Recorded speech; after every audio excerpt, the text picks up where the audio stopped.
Before the Rings of Power, there were the Silmarils. Before Sauron, there was his master Morgoth. Before Aragorn and Arwen, there was Beren and Luthien. Join us as we explore Tolkien and all the ages of Middle-earth with your hosts from theonering.com, Jonathan Watson and Michael Grumbine. Birds. We were trying to figure out how to intro this episode, and just before we went into the recording here, Michael said just the word birds, and then we had our little intro music. And so why are we introing with the word birds, Michael? Because that's how Tolkien intros the chapter, all about birds. So the gathering of the clouds. There's a whole interlude. How the dwarves get their information about what has happened comes from a thrush, the attempt by the thrush, and then failed attempt, and then the thrush goes and gets, we'll go into it, but goes and gets a raven. Yes. Yeah, and right. The raven then explains, and the raven, it turns out, is a lot wiser than the dwarves, but, I think that's a stretch for a good intro to a podcast, just to talk about birds and how they talk. But I didn't say it was a good That's what you intro. Want. I guess I'll go with it. Just an intro. Start with birds. Well, welcome everyone. What episode are we? We're on episode 32 of The Hobbit, I believe episode 147 of Exploring Tolkien. Almost 150. Almost 150 after a few years. Thanks for joining us, everybody. We are into a full chapter again this week. We're not going to split it in half like we've been doing. These ending chapters are actually relatively brief compared to the earlier chapters. Now the characters are established. Now that plot is directed well. Like we're not wondering a whole lot anymore. We're just kind of going through to the end here, and it's kind of nice. I think that means we're going to be done by the end of November. Seems about right. Seems right. Yep. With this here, and then we'll be getting into more changes that the film made to the books. We'll be going through those. We have, I don't even remember how many we have. We have 30 something, I think, right now that we've posted. So we go more. We have a lot more than that. So we're going to keep doing that for a little while. And then, as we mentioned earlier, we're going to go into the Children of Hurin, which is the diametric opposite, as we've mentioned, of The Hobbit in tone and style and pleasantries. Of which there are none. Of which there are none in that. So if you want to join us with all that, please become a member. Go to theonering.com/member or theonering.com/Patreon. That's $4 a month. First month is free. We do a live chat every month. Should be happening about the middle of the month, the 14th or 15th, 13th, whatever that is, whatever the middle of the Monday is in October. So we'll be doing that. Just a fun hour and a half long, Zoom chat where everybody brings up their problems that they have with the podcast, and then we soothe you with words of comfort. False hopes. Yep. False hopes. And you can watch Michael and I smoke a cigar if we're both there as we're doing it. Usually, not all the time. But yeah, join us there. And you get the extended podcast too, which will eventually be coming on our app, which is not done yet. Yay. I'm hoping to finish sometime in October, although I have a large project, which I can't tell you guys about, which is separate from this, but it's kind of fun, and probably a lot of people know about who I'm doing it for. So in any case, that's I have to finish that in October too. And yeah. So become a member, Patreon, or just on the site itself. It's $1 less there. Okay. I feel like my brain is all over the place right now, and this has been a very, hatcheted job of telling people about becoming a member, but please do become a member. It helps us keep this going. Like even just StreamYard costs like $400 a year now, and then hosting for the podcast is another $400. So most of the money we get goes to really just some cigars for me and Michael, so that we stay happy doing this here, and all the expenses required for hosting and for the systems that we use to make it easier and faster and of higher quality. So onering.com/member. Thanks everybody. Oh, and if you haven't, give us a like on Apple Podcasts or any other podcast app, Spotify, Amazon. Google got rid of theirs a while ago, but yeah, one of those three would be great. We'd really appreciate it. More people find us, and we'll keep doing this for as long as we possibly can. Okay. All right. You did mention, well, no, this has nothing to do with birds, so never mind. I was thinking this had something to do with birds, my Hobbit fact, but no, my Hobbit fact is completely different. However, I will say This comes from our deep diving member, Harrison, who, if you remember, well, here, let's just do Hobbit facts. Hobbit facts. If you remember, last episode, we briefly touched on the point that it's a black arrow, sort of like Thorin had his black sword, Anglachel. And so Harrison was like, yeah, that's interesting. I never thought about that. Let me dive deep into it, because this was something we were, like, as we were going through it, it just dawned on me like, hey, there's something there, or is there something there? So let me read what he posted in our Discord chat, which you also get to by becoming a member at theonering.com/member. He wrote this. Jonathan mentioned that Turin's sword Anglachel was also black. The Silmarillion gives us sufficient material to suggest a unique relationship between dwarves and black material, because Anglachel was forged by Eöl, the dark elf, who learned his craft from the dwarves of Belegost and Nogrod in the First Age. Like, oh, that's an interesting connection. Okay. Additionally, Eöl was also put into practice what he learned from the dwarves, forging a metal malleable yet hardened, called it Galvorn. Guess what? It was black and shining like jet. So the fact that the black arrow was forged by the dwarves under the mountain is consistent with the special relationship they have with black material. I'm like, oh, I bet Tolkien already had thought about that. That was already part of the stories he'd made up, like that there's something there. And so making it a black arrow because of their proximity to the Dwarven kingdom made a whole lot of sense to him. And so I think... So help me out here for a second, because I missed the connection there. Was Galvorn, the shiny jet-like black substance, was that made by Eöl, or using the knowledge from the dwarves of Nogrod? Well, his knowledge came from the dwarves, and so what he forged was black and shining like jet because of Galvorn was his creation. Yes, right. But it makes sense that if he has a connection and a network with the dwarves, they probably learned back from him, and so perhaps this arrow is made, or at least the head of it, maybe might be something like Galvorn or some dark metal. Yeah. Now maybe it's a stretch, but the idea that it's black for a reason is definitely there, and to find another place that has a connection to the dwarves and black material is probably not completely 100% coincidence. Probably not. And Galvorn, in case you're curious, Galvorn is Sindarin for shining black. Gal meaning light, and Morn meaning black, dark night. So light night, light blackness, shining black. Let's see, anything else that I can see about this? No. Anyway, so I thought that was cool. That was interesting. There are connections. I was just going to say that just proves that there are so many, so many tendrils of his legendarium that come into the Hobbit that weren't necessarily meant to be there, because he probably thought the Silmarillion and all that stuff that he was doing on the side was never going to get published. He didn't have much hope in that for most of his life, until the Lord of the Rings got very popular. And so we see these tendrils, weaving their way into this, and I think the Black Arrow is probably a small part of that. I agree, and I wouldn't be surprised if Tolkien didn't consciously do it. It was probably more of an unconscious thing, but like many of those unconscious things, he probably would have connected it ultimately. But you know what else is black, Jonathan? And shiny? Tuxedos? Ravens. What Birds. you're throwing down, your birds.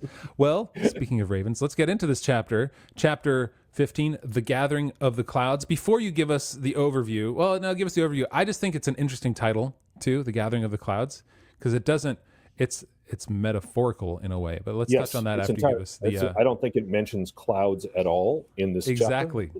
So you're right. It is a metaphor. I agree. So, quick overview. This chapter is broken into 3 parts. The first part is the dialogue between Bilbo and the dwarves and birds of various types, thrushes and a thrush and ravens.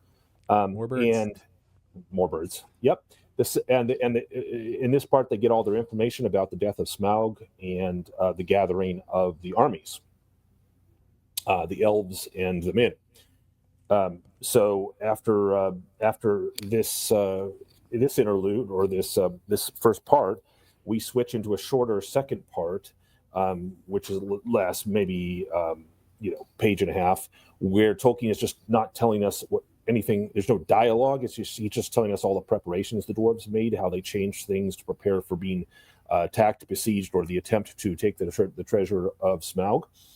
And then the final part is the confrontation between the men of Lake Town and the elves, but really just the men, and the dwarves, and what the demands made by Bard, and Thorin's responses, and then of course Bilbo's reaction to it.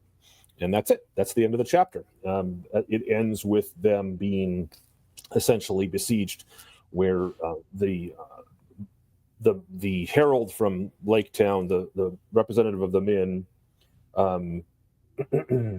finishes with the line, "We will bear no weapons against you, but we leave you to your gold. You may eat that if you will." In other words, they're just going to starve them out, and until they capitulate. Now, the hope of the dwarves is in dwarves from all other directions except the south, north, east, and west, but mostly east. The Iron Hills, east of Erebor, and it is his cousin, I think, is his cousin Dane, Thorin's cousin Dane, Lord of the Iron Hills, who Thorin is hoping will come to their aid with an army of dwarves, and he, to that purpose, he sent the ravens to notify them. So that's the gist of this chapter, the gathering of the clouds. Yeah, it could have been titled "The Turning of the Gears," because that's kind of like what's happening here. Right? There's everything's turning into where we need to go. Right, the wheels, the gears are turning so that we get to the end. Which I think next week, the Hobbit fact I have for next week is an interesting. I'm trying to not get into it so that I'm teasing you for next week, everybody. But because it's interesting how it changed, right? And how the story really dramatically changed at this ending point too. And so these gears that turn here lead us into the Battle of the Five Armies, which was originally not going to happen. So why is it called the Gathering of the Clouds? I think because of the storm. So storm clouds gather, and then the storm comes, and then this is the storm of war is what's coming. So I think we're just leading up to the war or the battle in this case that's going to happen. That's right. And originally we think it might be between the dwarves and the humans, the men and elves, but turns out to be a little different from them. So which we'll get to that. But one of the fun parts about the birds, since I can't leave that subject alone, is a couple fun things. First of all, the thrush talks to them and they don't understand it, which reinforces the point you and I were making last episode, where we were saying, why is it that Bard can understand the thrush? And Tolkien tells us that it's because of his blood. Yes. But apparently it's a thing of the blood because the dwarves don't have it. So they're as old as they're quite old enough. Right. Thorin was alive when Girion fell. Girion, Lord of Dale, fell, and yet they can't understand the thrush. But they speak out loud that they wish it was a raven. It's Balin that says he wishes it was a raven because the ravens were ever the dwarf's friend, and he even points out that the Raven Hill that they're on, this little outpost that they're in, was there because of the wise and famous pair of ravens, Kark and his wife. Wait, what was it? Do we know his wife's name? No, we don't. Think we do. We don't know his wife's name. We know, and then we're introduced, of course, to the Kark's son, as the raven says, a very, very old raven that is 153 years old, and his son is Roak. Although I have to say, when I started reading this to my kids, I realized how that Tolkien was being clever with the names Roak and Kark, because of they're very they sound like what onomatopoeic, right, I think is the term.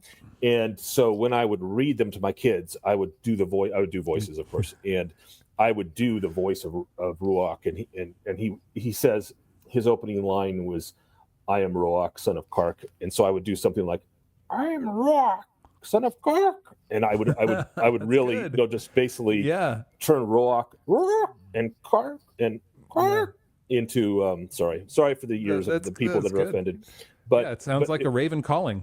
Exactly. So anyway, this is old Raven tells them the news, but he also gives them advice without giving them advice, almost like the ravens.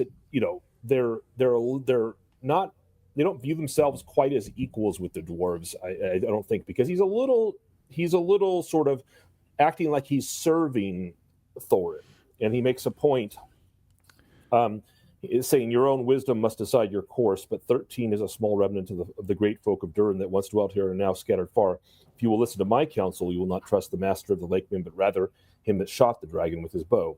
Bard is he, of the race of Dale, of the line of Girion. He is a grim man, but true. We, that's I guess the ravens, would see peace once more among dwarves and men and elves after the long desolation. But it may cost you dear in gold. I have spoken. So maybe not quite a servant, but he's basically saying, I have counsel for you, but you're not gonna like it. And, I think he's almost like a respectful messenger in a way, right? Mm-hmm. He's like he shows deference in a way to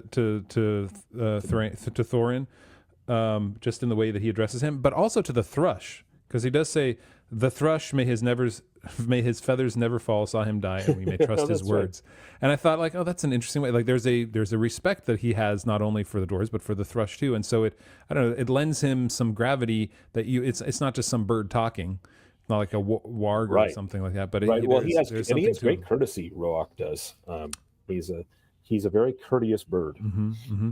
And I want to say, like, some people will be like, wow, bird 140 years old. Yeah, that's a little bit old. But ravens, I don't know where I remember hearing this now. But there was a raven recently that lived to be 44 years old. So ravens are long-lived birds. For birds, yeah. For birds. I mean, they're not like parrots. Some parrots can live like 80 years. But they do last a very, very long time. But not 153. So not 153. Yeah. And I've never seen a bald raven so much. Yeah, it's so he's sold his all his feathers on his head have fallen off. It's funny that once he says, like, he tells him, we would see peace once more among dwarves and men and elves after the long desolation, but it may cost you dear in gold. I have spoken.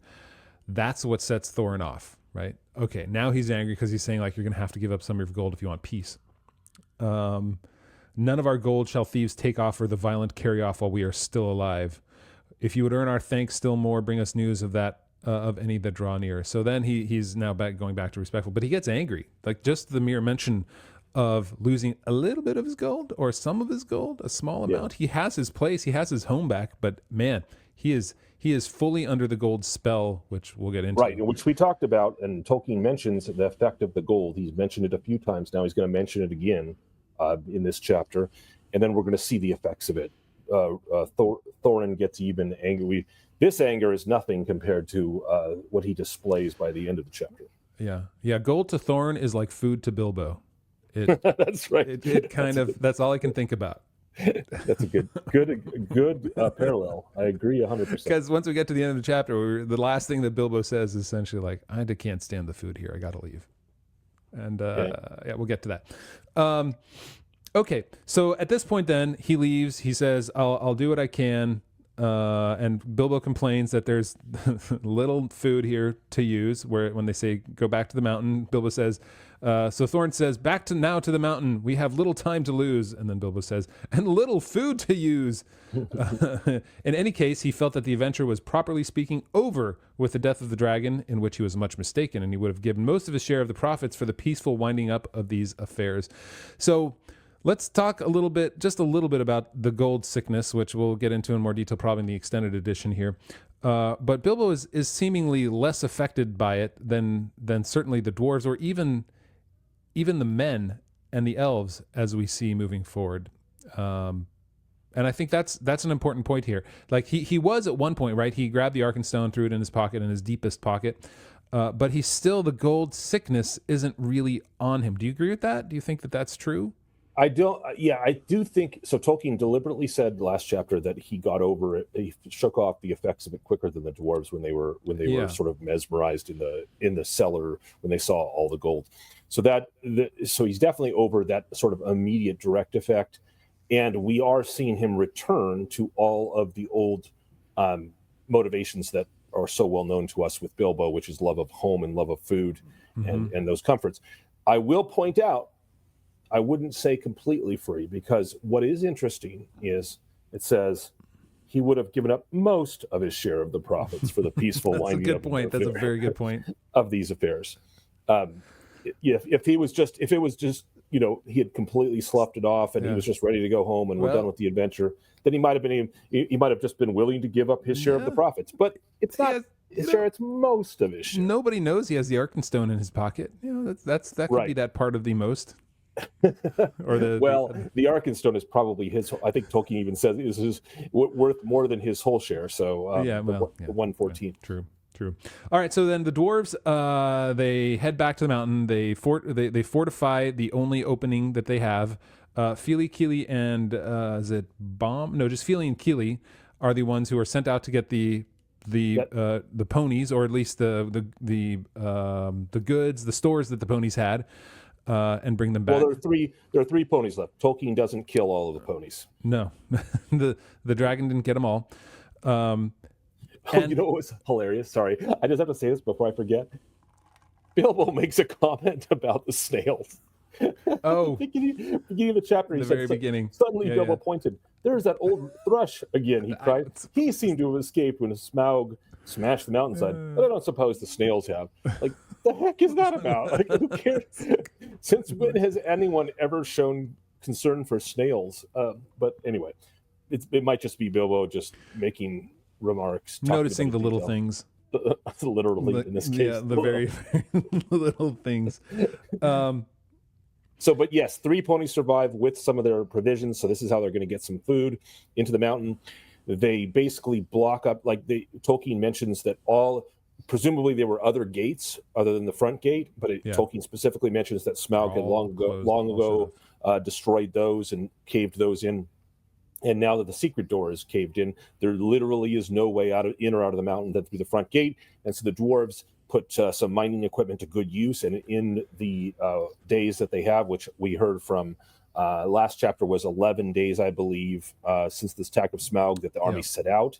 And so you got a few days for the army to travel. So they basically have 2 weeks. And in that time, they wall up the entire front gate with dry stone. They don't have mortar, but they are dwarves and they're very good at mining. So they cut these huge blocks and they dry stone the whole front gate. So much so that there's a small little opening for the water to escape, so they don't get flooded, presumably. Mm-hmm. But that's it. And there is no door, and they use ladders to get over the top of this massive in this thick dry wall. It's not massive, but it's high enough. It's too high to go over with any ease. And they block off the roadway, and they create only a narrow ledge on from their perspective the right side of the river and previous road. So you have a tiny little trail, like you imagine like 1 abreast, 2 abreast, maybe, that can approach this wall with no door in it. So it's about the best possible situation from a strategic perspective that you can hope for when you only have 13 people, or 14 if you count Bilbo. And so but obviously they're in a bad way. Yeah, this would be their Sparta moment if anybody kind of came to attack them. Yep. Yeah, they would, they'd be able to beat back any intruders at great cost to them. Now, eventually, probably they would die, but there would be such serious cost to that. And to know that it's only a small ledge with the only other way, they would just have to be pushed off that ledge into the water in order to, in order to keep themselves safe. So yeah, they are in a very good position to hold that for as long as they need to, which as the armies approach, as the men and the elves approach, we find out that they're willing to starve them out if they need to. Yep. But that's not till the end. That is not till the end. But just to say, they are willing, so they know where they are. So they approach, and then let's see, let me get this right here. It's basically scouts. From what you could tell. Before long, they could see both. Here, I'll just read this part. Before long, they could see that both men of the lake armed as if for war. So they immediately see, okay, these are not just friendly messengers coming up. And elvish bowmen were among them. At length, the foremost of these climbed and the tumbled rocks and appeared at the top of the falls. And very great was their surprise to see the pool before them and the gate blocked with a wall of new-hewn stone. As they stood pointing and speaking to one another, Thorin hailed them. "Who are you," he called in a very loud voice, "that come as if into war to the gates of Thorin, son of Thrain, king under the mountain, and what do you desire?" So immediately, it's there is tension. There is no there's no buddy. There's nothing like the elves coming to the help of the Lakemen. This is a definite 100% conflict that's starting. And so the question is, as we move forward here, right, who's responsible for this here? Let's keep that in mind as we talk it through, because who's more responsible for this becoming a conflict, or is it an equal? Well, this is the start, so maybe let's add. Yeah, I said as we go through this. I want to. So definitely, you can say to point and counterpoint.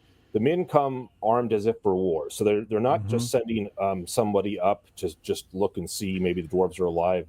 They come prepared for war, which is interesting because you think to yourself, why, there's nobody here with maybe they think, well, in 2 weeks, some evil things could have shown up or something like that, maybe. And then Thorin challenges them, and his challenge is not. I mean, I don't see much wrong with it. He's not welcoming them, but he's just asking them what they want. And dwarves don't fire weapons at them. They don't say, we're about to fight, or conflict is required here because you've trespassed or anything like that. So Thorin is obviously, we know Thorin's not happy, and it is not a friendly challenge, but it's not a terribly unfriendly challenge. It's just a sort of declare your intention here. You come armed for war, declare your intention. Yeah. So anyway, I think it's defensible. It's not aggressive. It is defensive. It's not welcoming. It's interesting that he does write that they came as if armed for war, because they were under the complete assumption, both the elves and men, that the dwarves weren't there anymore. There was nothing to actually worry about, unless. I mean, maybe they thought, dragon offspring, something else was coming to take its place. I guess you could make an argument for something along those lines. I don't know. Or maybe the dwarves had heard, and then the other dwarves were already on their way. So I guess perhaps it's preventative when you say they're coming armed for war. If that's what they did, they're like, okay, we're just going to make sure that there could be something there that we don't know about because we're coming in blind. So why not just get prepared for the worst? Maybe that's why. But they don't come in armed for peace.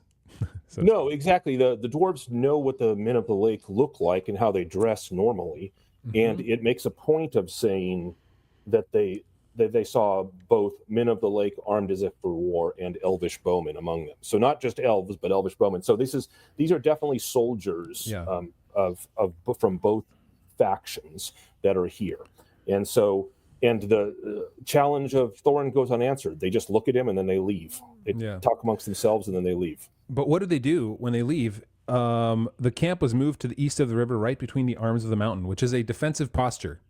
So they immediately go and they say they're armed for war. So let's just come in here and besiege them.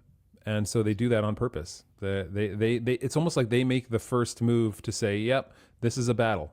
Well, okay. So I'm going to challenge you there. Okay. I think it's just it's maybe considered defensive in the sense that they're camping between the arms of the mountains. They're using the mountain's arms, the spines of the mountain outcroppings as a defensive protection of their flanks of their camp. So that's true, but that would work whether they're planning on fighting someone within or without. So I think that. Some of the Elven King in his wisdom, he knows, and I'm sure Bard does too, that there's a chance that word has got out besides to them about the death of Smaug, and they're not foolish about goblins and the evil. We know that the goblins of the Misty Mountains have a kind of empire or a kingdom of any case. They have leaders and they have armed they have armies, and they go out in military operations with the wargs that they're with. And so there's I think it might just be protectionist there. We have no indication that they think that they might be facing lots of dwarves. So that's true. Yeah. I don't know about that. Okay. Yeah. I mean, I guess a lot of this is speculation because Tolkien was writing this without without it being a part of a larger tale. Well, why? And my point, I guess, is why isn't it just SOP, standard operating procedure for military? You set camp up in a place which is most defensible. I guess maybe that would be the elves coming in and doing that with them, because it's not that like the men of Lake Town were an army ever before this, right? This is the first time, so to have them be in a military posture is kind of odd. But they are not just in a military posture. Basically, because this is Tolkien, they're in a musical posture as well. We're back to songs finally. It's been so long, right? How many chapters has it been? Like the whole many chapters went by without songs. It's been sad. We were I think we just got a brief mention of the song when Smaug came upon Lake Town, and they recalled the song that they had sung about the. That's right. Yeah, so but they didn't sing it. But he didn't actually give us any verse. So this time he does, and it's after we're told. It says the rocks echoed then with voices and with song, as they had not done for many a day. There was the sound too of elven harps and of sweet music, and as it echoed up toward them, it seemed the chill of the air was warmed, and they caught faintly the fragrance of woodland flowers blossoming in the spring. Obviously, it is not the spring, and there are no woodland flowers, and they are far from the woods. So this, I claim, is an effect of the elves and their, quote, what other people would call magic, where they have this effect on the world, and through their song, especially a voice song, as we know, is very powerful in Tolkien's world. So there's this elven effect. Yeah, and I would say it's just like the elves doing their feasts in Mirkwood, right? They brought light and levity, essentially, into the dark of Mirkwood that the dwarves saw and experienced right on the borders of those feasts. And the dwarves have a similar reaction now. It says some of the younger dwarves are moved in their hearts too, and they muttered that they wished things had fallen out otherwise, and they might welcome such folk as friends. But Thorin scowled. So you have now, it's even touching the dwarves' hearts, the younger ones anyway. And then the dwarves respond, point counterpoint, with their own, but they just repeat, essentially. Bilbo says, but their song was not as elvish song, and it was much like the song they had sung long before in Bilbo's little hobbit hole. So then it gives us, seven stanzas. And it's very similar. It's in the same meter and rhyme scheme, and as the Misty Mountain song. As I think we mentioned before, there is a group that does Tolkien songs, all the ones from his books, Clamavi de Profundis, and they have an excellent version of this song. But this song is different because the other song was aspirational to get to the mountain. This song is like we're at the mountain, and now we're going to defend it with our lives. Right. But same rhythm, same rhyme scheme, same meter and verse. Yes. So, and it's like an addition to that song. Like they're making up a new. And it's funny because they must be making it up because there's all these details. I mean, they use some of the same lines on the silver necklaces they strung, the light of stars on crowns they hung, the dragon fire from twisted wire, the melody of harps they rung. It's almost exactly the same as the one in the Shire in Bag End. But then there's more about. He started out by saying the king has come into his hall, his foe is dead, the worm of dread, and ever so his foes shall fall. I mean, they're like, and now we're going to kill some other people, which is hilariously arrogant because they didn't kill the dragon. So that's right. The whole intent of this first stanza is to talk about how awesome they are because they did nothing. The dragon is dead, and they did nothing. Well, they didn't even. It was even Bilbo that went there, right? It's exactly. I guess you could say that this is where, okay, let's talk about the films a little bit. They made the dwarves have much more agency in getting rid of the dragon than happened in the books, which... Do you realize something about the dwarves? I realized this when I read this poem. In the books, the dwarves never saw the dragon, not once. Not a single dwarf sees the dragon. That is so interesting. You're right. None of them see Smaug. They don't have the courage to face Smaug like Bilbo does. They don't see him destroyed. They're in the passageway with the door closed. They don't see him destroy the mountainside. They don't see him. Like, they don't even have to look at the dragon. Like, the dwarves, they are... Tolkien says it in two chapters ago that dwarves are not heroes. I say they're the opposite at this point. They're a little craven when it comes to the dragon, and then they take the bravery of the men unto themselves with their song here, which to me is reprehensible. It is. I'd never thought about that. That they never once witnessed the dragon. Not one of the 13 They only hear dwarves. it. They don't even outside. They don't even have to escape from it when they Nope. get into the secret. They don't entrance. talk to the dragon. They don't see the dragon. They only hear it destroying things. And then the dragon flies away, which they don't see. And then he is killed, which they don't see. And so there we go. They don't even know what he looks like. Let me ask you then, do you think it was better to give the dwarves more agency to get rid of the dragon in the films than would have happened in the books? That's a good question. I don't know. I'm such a purist when it comes to doing what Tolkien wrote. But I think what you'd have to do is you would have to lean into the fact that Bilbo is the hero and that the dwarves are simply, the craven, greedy descendants of a greater race, essentially at a time when they held the mountain. Well, and here's the thing. Here's the interesting thing to me. I don't know the answer to your question from my perspective yet, but the interesting thing is that there is a change in Tolkien's, and he points out that it's the gold that does it.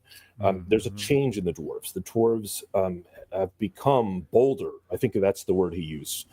They've become more warlike. They've become more courageous, and now they're willing to fight. And so the dwarves of this from here on are of a different. They have more spine and backbone than the dwarves from the time that they arrive at the mountain and basically shove Bilbo down the passage to get him to do his job that they're not willing to do. So is it the gold? Is it the power of the gold over them that gives them that perspective? Well, here, now? I'll steel man something here. Okay. So this is a weird theory, but I'll go with it. I'm going to go with it until you tell me how I'm wrong. I think that dwarves, just like elves, when I'm thinking about the creation of the dwarves, and I'm thinking about the creation of the elves, and I'm thinking about their purpose as determined by Iluvatar and the Song of Creation. And the dwarves didn't have one. They were an addition that were basically the product of Aule's mercy. Of Iluvatar's mercy to Aule's mistake. And so they, but like the elves, they have a character, and their character is very different from the elves in a lot of ways. They're creatures of the earth, and it is the things of the earth that enliven them, that draw them, that motivate them in the world. It is things of, and at their best, it's things of beauty from the earth, mithril, for example, and gems with light in them, and at the height of their abilities. Then they share this a little bit of this similarity with the Noldor elves, of all the different sub races of elves. Right. And so I think that when dwarves are given things of beauty from the earth itself, and those things are within their grasp, and they hold them to be theirs, then this is like this is their home now. It's their home of old. It's their little home, and the thing which inspires them most, which is the beauty of the earth, makes them better versions of what they would be otherwise. And so that's a Steelman version. You could also point out that that this easily tips into greed, and that Thorin and the dwarves display the extreme version of this, which is not a virtue but a vice.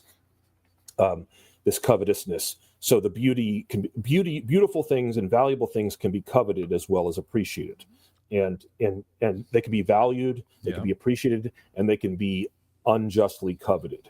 And I think we're going to see I'm going to make a case that we see some unjust coveting in the verbal sparring between Bard and Thorin near the end of this chapter. But anyway, we'll get there in a second, I guess. What do you think about my idea? So I do think, in other words, to answer your question, I do think it is the beauty of the earth, the gold, I mean, they haven't found the Arkenstone. They have, but they don't know they've found it. But it's their gold and treasure which sparks their spirit, and in the best way can lead to dwarves behaving well, and in the worst way can lead to dwarves behaving very badly indeed. So that's my theory.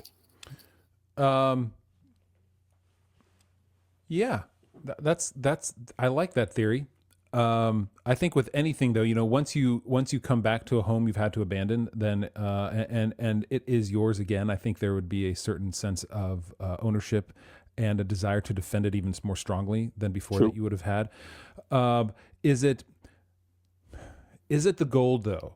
Is it because you talked about it being the treasure of the earth that sparks their intensity, I guess you could say, their desire to defend it against all odds.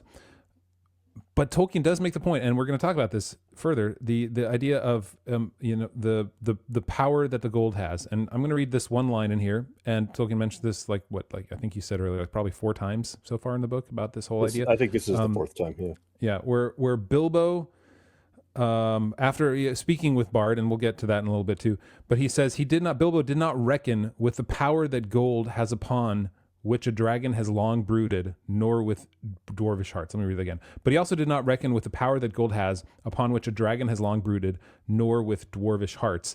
So in a way, right, it's a combination of, the power of the gold that the dragon has been on, this hoard, and the dwarvish heart. There's something different about a dwarvish heart with gold than there is about a hobbit heart or a human heart or an elvish heart. The dwarven heart desires that, which I think speaks to what you were just saying. I agree. I think you're right. That's a good passage to break out that Tolkien is giving us 2 causes of Thorin's obstinacy and attitude in this moment, which we're going to get to in a second. But one of them is the dragon spell, right? The effect. It is when a dragon broods on gold, it has an effect on people. But also there's a particularly dwarvish characteristic that we're dealing with here too. So, and for those of you who don't know, in The Adventures of Tom Bombadil, Tolkien had a poem called The Hoard, which does speak of a dragon's golden hoard that is gone, I think, from a dwarf to an elf to a human, I want to say. I can't remember exactly. But it does, all of them meet their death because of the dragon and his effect on the gold. So there's a history that Tolkien already has in this idea that the gold does affect it. It does cause, as in they try to portray in the films, which we'll get to in the extended edition, talk about that, and we'll take a look at how the films portrayed it. The dragon sickness, that's what they call it, I think, in the film, right? The dragon, not gold sickness. Yep. Did they call it dragon sickness? I think it was dragon sickness. I don't remember. Remember, I saw this movie once, 16 years ago or something. So, wow. Anyway. Yeah, I think I saw it twice because I saw the extended edition. My kids really want to watch it, but I'm gonna be like, we're gonna have to watch the clipped up one, guys. Yeah. So, so let's talk about Bard. And Bard comes over, and once again, Tolkien calls him grim. Grim is his favorite word to describe someone who lacks levity. Let's talk about it. So he says, a tall man. Should we read the speech of Bard? Well, here, I'll just say about the grimness here first. A tall man stood forward, dark of hair and grim of face. And this is in the last chapter, he was called grim because he said a grim man stood before them when he showed up, and he said, I'm Bard, I'm he who slayed the dragon. And Roach calls him grim. Roach calls him grim. So this is a repeated word to describe it. And we really associate the word grim with dangerous, a little angry, foreboding, angry, and I in looking it up a little bit, it had that meaning really solely up until Shakespeare started using grim to take on additional meanings and more nuance, and he used it to describe a stern or serious expression, and I think that's the way Tolkien's using it more or less. Is this is a very stern. He's not a jokester. Which I think I will say the film loses that because of its slapstickness and him having children in a way. It gives him sort of a loving side, which I understand wanting to put that in there, but I like the idea that he is a grim, he's a solid man who would make a steadfast ruler, a steadfast king, which I think you have to see, and you don't see that in the films at all. And those are the qualities. Tolkien never tells us whether he's married or not, but but those are the qualities he's clearly trying to emphasize, is that sternness. And you see, yep, I agree. You see that in Aragorn too. The grim, dark hair, stern, grim. Like these are men who rule. Tall, dark-haired, grim men are those who rule in, or some of the ideal rulers in Tolkien's idea of kingship. So it is. That's a very interesting thing. But I do think it's worth reading his speech to Thorin and Thorin's response, because this is kind of the key around which everything hinges in terms of how the chapter and how the stuff is how everything's going to work out. He makes the case. So remember, the men and the elvish bowmen said nothing to Thorin when Thorin challenged them. Yeah. So these are the first words spoken by the men, or by man or elf, to Thorin since the death of Smaug. He says, "Hail, Thorin, why do you fence yourself like a robber in his hold? We are not yet foes, and we rejoice that you are alive beyond our hope. We came expecting to find none living here, yet now that we are met, there is a matter for parley and a council." Okay, so to start with, and then Thorin responds, "Who are you, and of what would you parley?" And of what would you parley? Yep. So Bard's starting out by pointing out that they're not yet foes. So he's acknowledging that they could be foes. Right. But he also mentions that they're happy to see the dwarves alive because they expected to find none here. And I don't think he's lying at all. They remembered the old songs back in Lake Town. So there was a hope there that they had that the king under the mountain would be there, right? They don't want him not there. They actually think that would bring riches and bring wealth and bring happiness back to the valley, back to the lake. Right. The idea of dwarves being there and the king under the mountain returning is not a bad thing in their mind. I do think they kind of lost practical hope, because he says, "We rejoice that you are alive beyond our hope." So they probably didn't have much practical hope. I mean, why would they? They were 13 dwarves and a hobbit, and the dragon came from the mountain. So clearly the dragon probably killed them first and then came. So now here's Bard's response. "I am Bard, and by my hand was the dragon slain, and your treasure delivered." All right, there's argument number one. In other words, he's pointing out, what do we have to parley with, and why?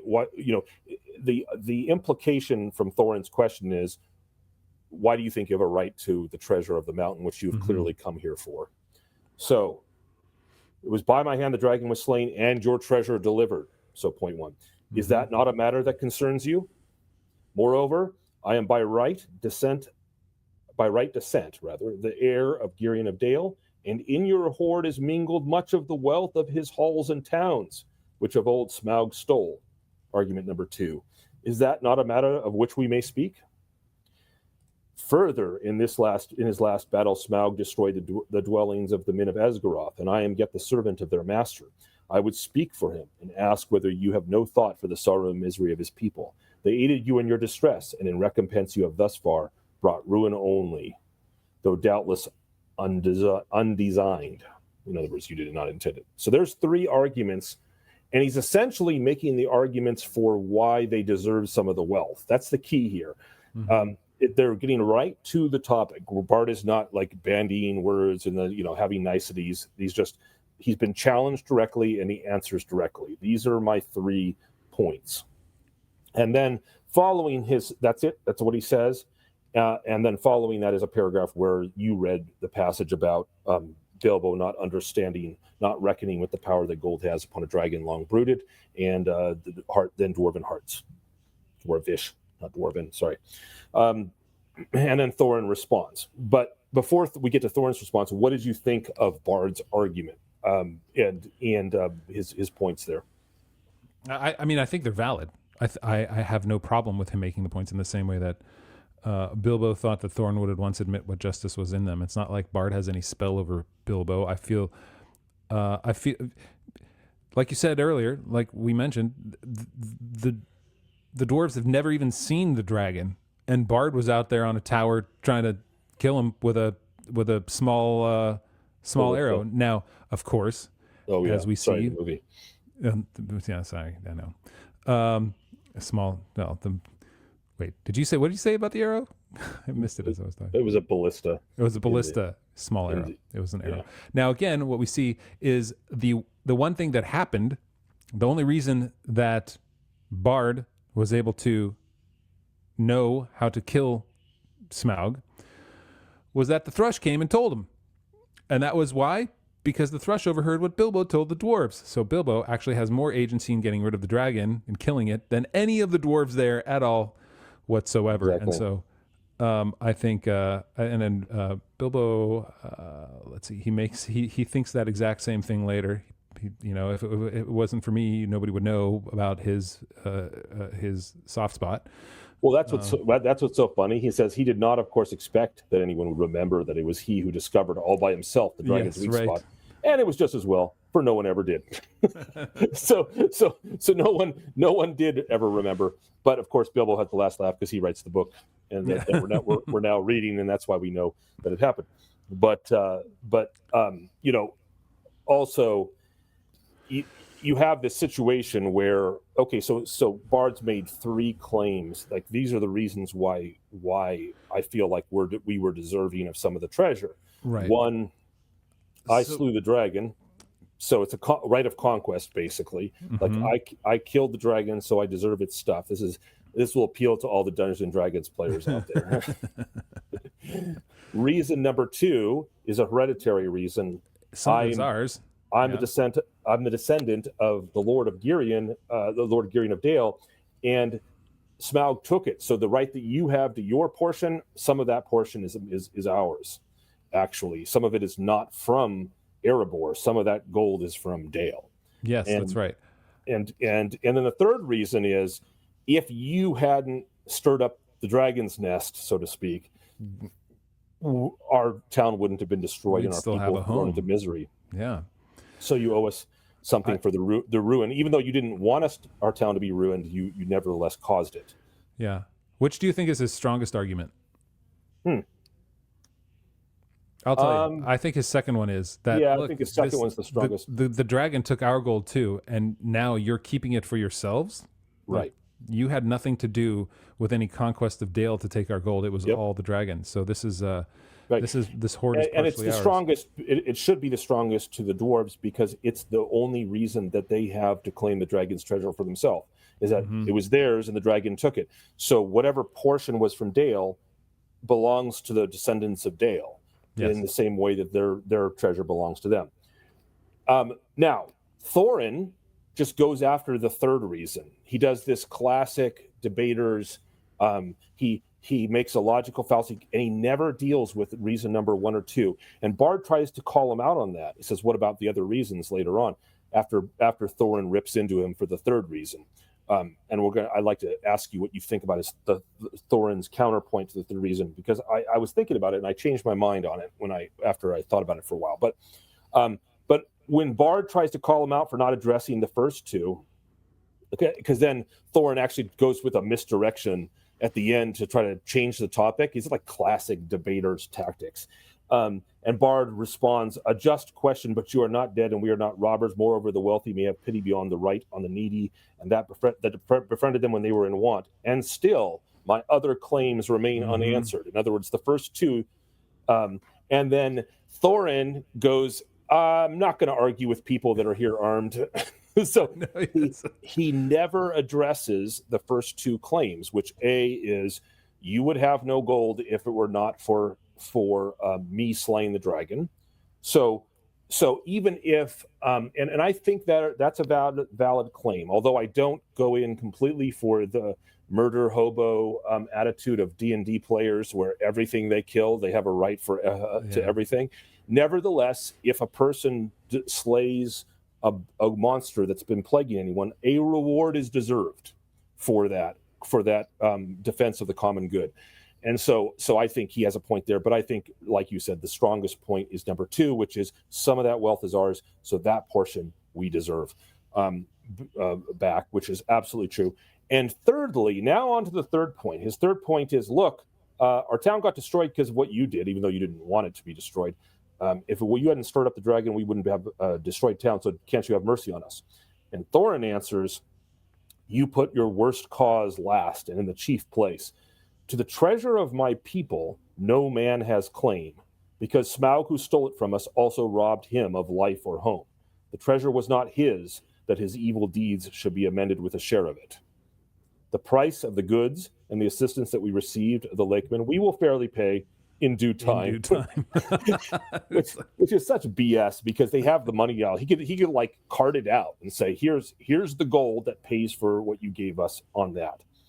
But he says, but nothing will we give, not even a loaf's worth, under threat of force. While an armed host lies before our doors, we look on you as foes and thieves. Yeah. And I would guess when you think of the foes and thieves, he sees the elves, and these are the elves that imprisoned them right away. So certainly, like, and so the friend of my enemy is also my enemy, I guess is the way you'd put that. And so enemy. Right there, it's like, no, I'm not giving you anything when you're with the dirty elves over there who put us in prison and for no good reason and wouldn't give us any of their food when we were starving in the middle of Mirkwood.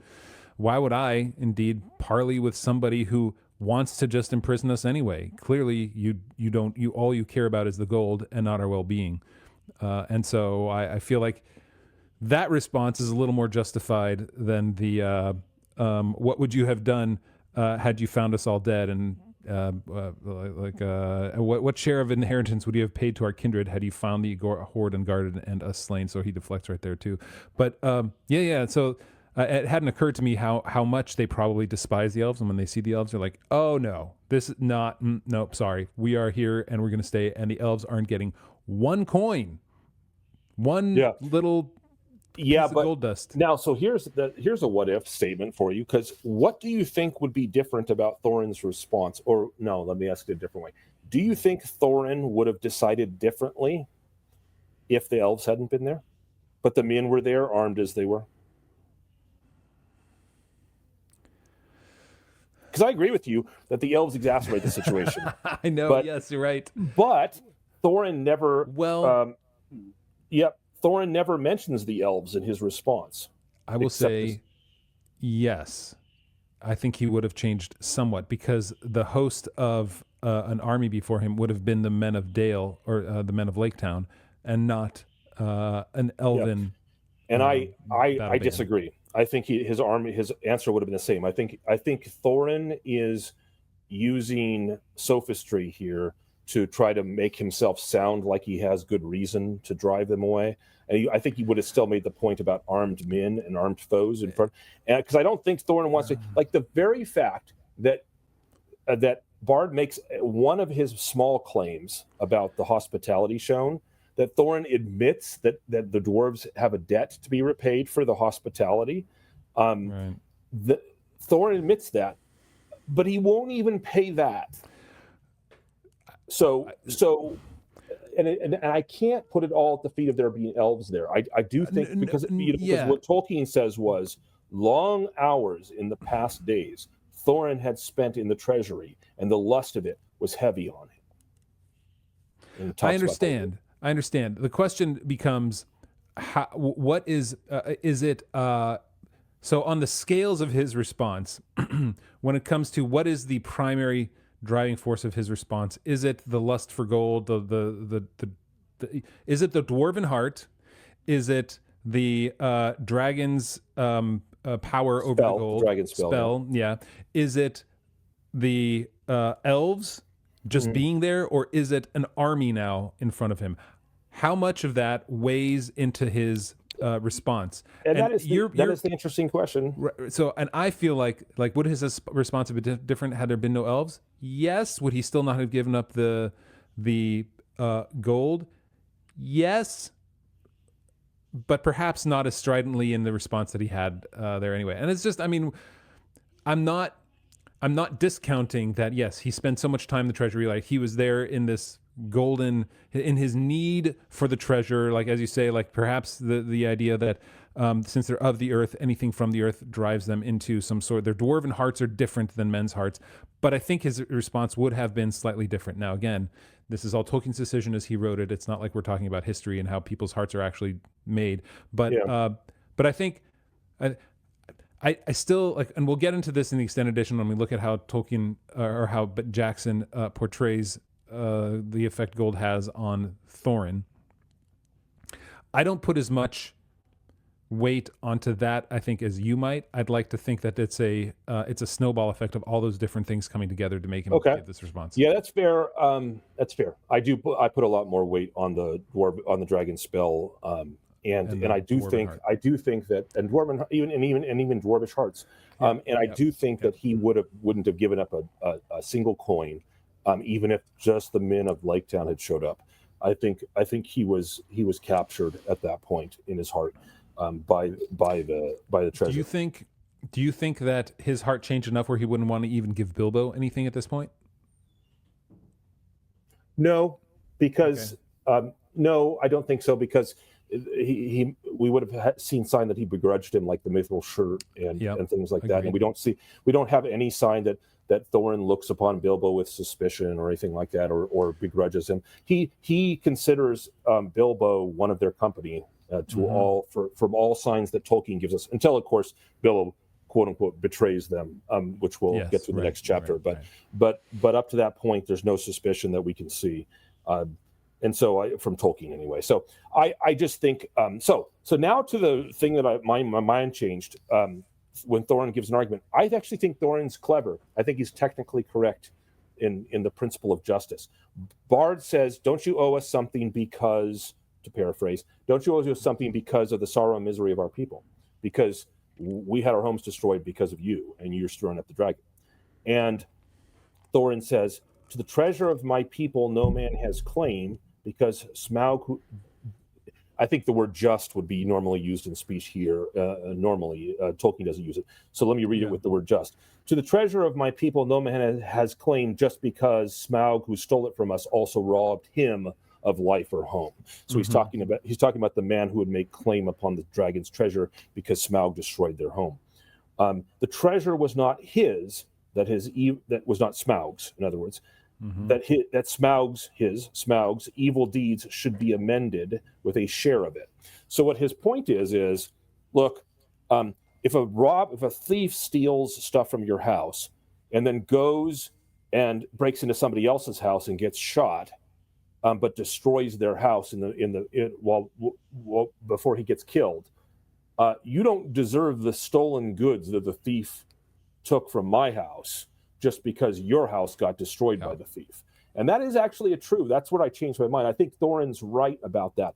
Now, I think Bard could claim that Thorin is acting ungenerously and unmercifully if he has no pity upon the people of Laketown. But as far as the claim that don't you owe us money just because the dragon destroyed our stuff and you sparked the dragon, that's a fault. It's one of the funny things. It's a trick that's used in movies a lot, where people are fooled into thinking that they should do a bad thing because if they don't, an evil person, or the wrong thing, because if they don't, an evil person's going to do something even worse.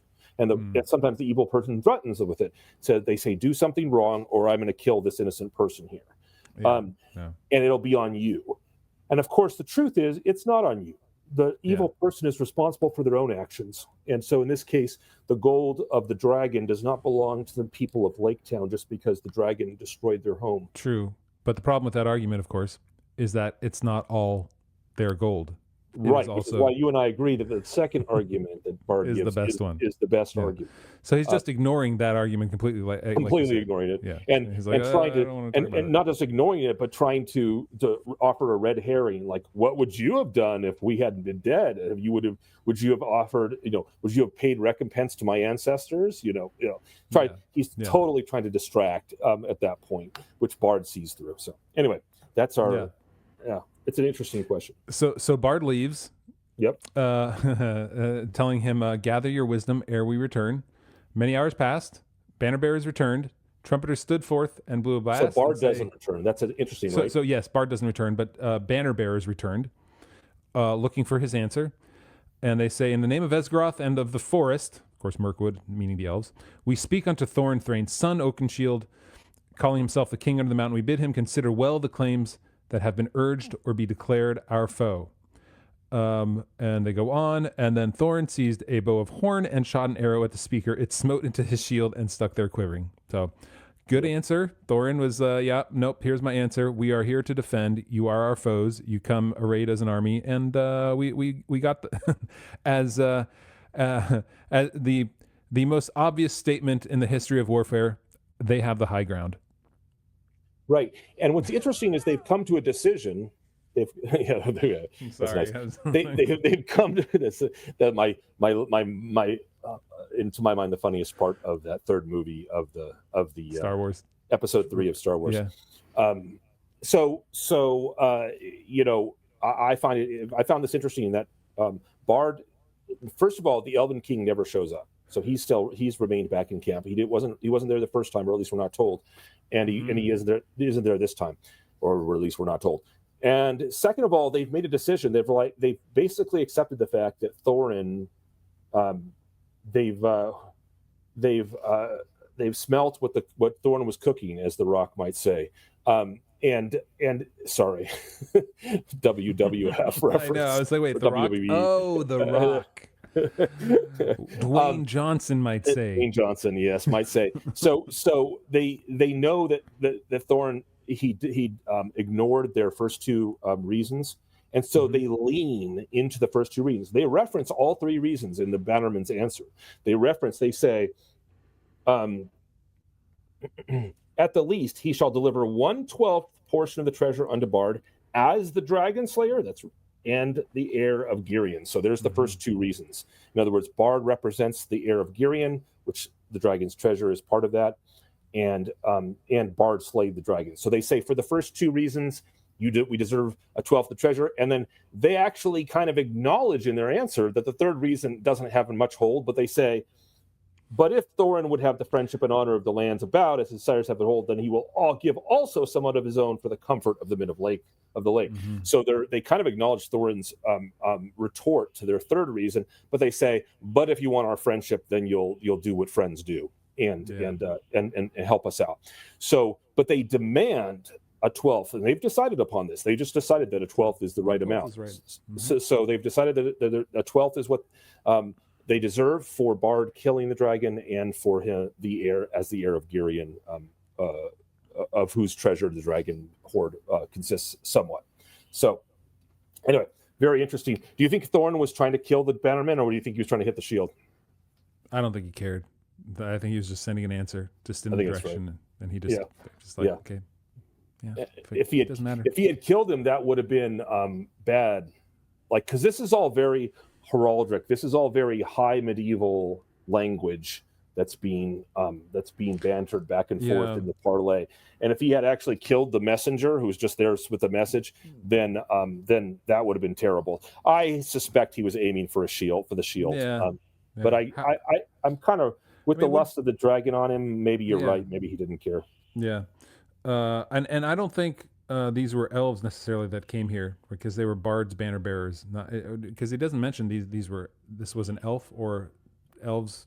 Or it doesn't say. Elves. It just says they banner speak in bearers. the name. They say in the name of Esgaroth and the forest. Yeah. Yeah. Is that both? It doesn't really matter. But if it was elves, it would have certainly stoked Thorin's desire to shoot an arrow more so than if. Yeah. It was just what is funny is there isn't a single clue here. Who it is? Whether it's man or elf. It could be either, because at no point are we given a clue as to who the banner bearer that spoke. It just says one cried in the name of Esgaroth. And then after they say, "We will bear no weapons against you, but we leave you to your gold. You may eat that if you will." The messengers departed swiftly, so we don't know if it was elven and male. Could have been both. Probably was both, since they spoke for both polities, so to speak. So anyway. And then Bilbo makes a comment at the end. The whole place stinks of dragon, he grumbled to himself, and it makes me sick. And Crom is beginning to simply stick in my throat. I just love that. Did I say this earlier? That the final reason he gives for wanting to leave the mountain and the gold is the food. It's all about food, man. There's no good food here. I'm sick and tired of these MREs that we got here. That's right. I want a home cooked meal, and I will do what I need to do in order to experience one finally once again. Exactly.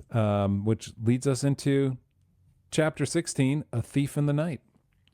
Guys, 4 chapters left. Anything final you want to say about this chapter? No, we've talked enough. Yeah. We covered everything from the birds to the food, so, and everything and the gold in between. So I'm surprised the Elven King doesn't make any. There's nothing here at all about him in this chapter. Never really noticed that before, but nothing. There's no mention of him. The elves don't even really. They're mentioned once, but there's nothing really else about the elves in here.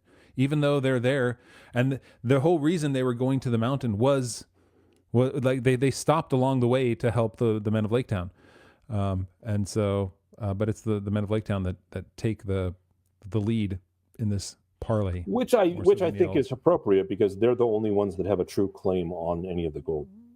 Yeah. Well, let's talk about the extended edition, about this gold, and about how Peter Jackson portrayed it in the films. I don't remember. It's the extended edition that I have. I think this was in the regular edition because I don't think you ever saw the extended edition. But I didn't, and so it was in the movie, I think. Because I think as like you in particular and me a little bit too are warming up to the idea of how much effect the dragon's presence has on gold as something that needs to be taken into account, and how it affects the dwarves and their dwarven hearts. Yep. So we'll take a look at that in the extended edition, everybody. We'll see you on the other side. Take care, freeloaders.